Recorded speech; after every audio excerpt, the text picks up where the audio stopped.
What if John Cena responded to CM Punk's rebellion, not by defending WWE honorably, but by deciding that only he could control its future?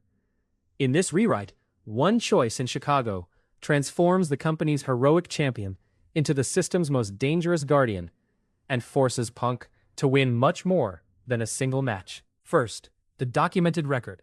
Punk already possessed credible victories over Cena.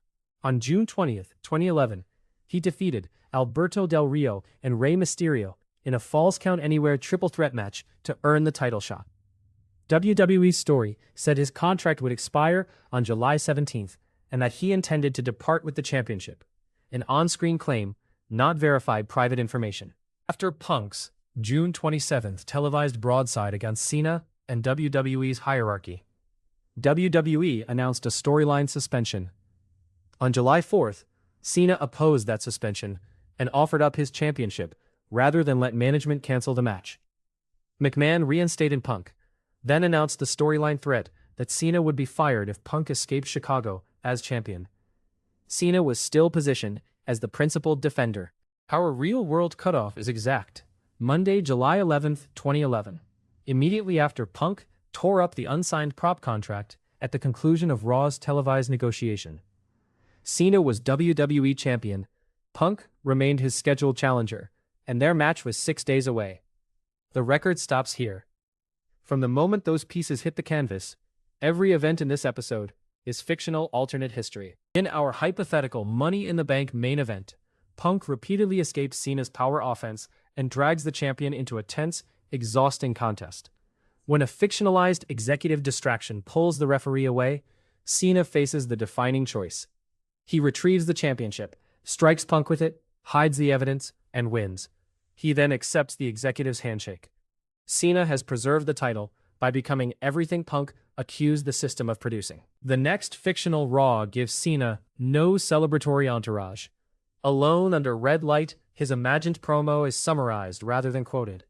Punk threatened the championship, the audience, and everyone dependent on WWE's stability. So the franchise player did what stability required. Cena does not call himself a villain. He presents himself as the responsible adult and declares that dissent will no longer be mistaken for courage. Punk disappears for one fictional week, leaving Cena to claim the issue is closed. Then a televised board ruling authorizes Punk to appear while his status remains an on-screen dispute. He enters through the audience rather than the stage. His summarized response is simple. Cena did not save WWE. He proved Punk's case.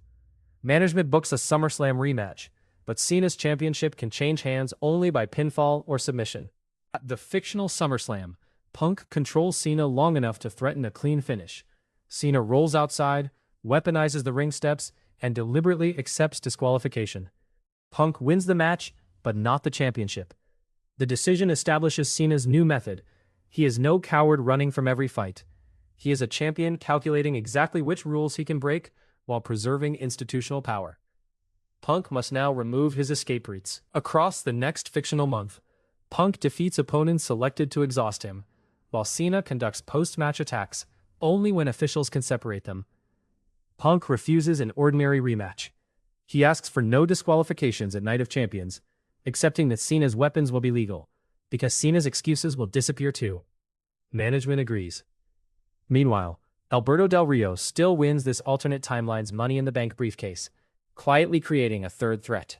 At the fictional Night of Champions, Cena uses every advantage openly, but legality removes his moral cover. Punk survives the steps, avoids a belt shot, and pins Cena in the center after a decisive finishing sequence. The audience sees the reversal it wanted. Punk has dethroned the corrupted franchise player.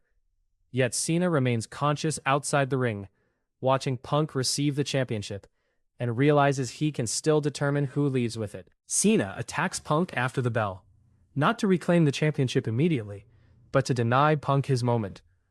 Del Rio's fictional composite counterpart cashes in the briefcase and defeats the exhausted new champion. The major reversal is complete. Punk technically ended Cena's reign, yet another champion leaves with the prize. Cena's attempt to protect the system has instead made him expendable to it. His loyalty curdles into pure possession. With Del Rio holding the title, the Cena-Punk conflict becomes more personal and less dependent on gold. Cena insists through summarized fictional promos that Punk stole his position. Punk argues that Cena surrendered it the instant he cheated in Chicago. A non-title Hell in a Cell match is booked. The winner receives the Survivor Series championship opportunity, while the loser is barred from ringside for that match.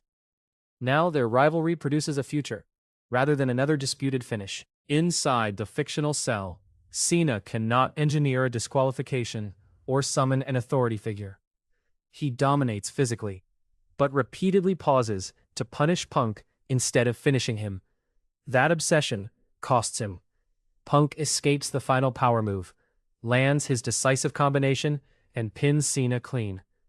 No cash-in follows, and no executive can alter the result. Punk has not redeemed Cena. He has exposed and defeated the choice Cena made in Chicago. At this alternate Survivor Series, Punk challenges Del Rio while Cena is barred from ringside. The restriction matters. For the first time since July, Punk's championship match belongs entirely to him. Del Rio targets the accumulated damage from Punk's summer campaign, but Punk survives and wins the WWE Championship clean. The belt is not awarded by rebellion alone. It is earned through the escalating consequences of every prior match. High above the fictional celebration, Cena watches without a championship, a rematch, or the corporate protection he once chose. Punk now begins a reign built on overcoming both management and its former heroic symbol. Cena enters the next chapter more dangerous, because defeat has stripped away his justification. He can no longer claim to defend the system, only his place atop it. That is our alternate history. Not what happened, but what this one turn could have changed.